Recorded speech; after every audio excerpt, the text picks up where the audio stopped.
אהלן, תגידו, הכנתם כבר את הכלים?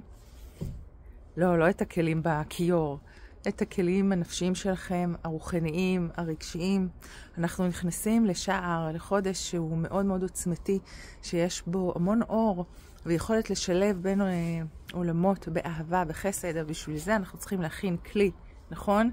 זאת אומרת שאם אתם הכנתם מרק, אתם צריכים כלי לשים אותו, נכון?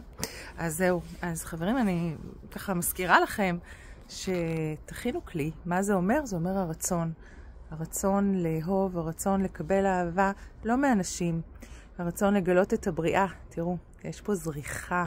איזו זריחה יפה. אז זהו, אני פה רק כדי להזכיר לכם את זה. זה הכל. להכין כלים בנפש, ברוח, ברצון. כלים של שמחה.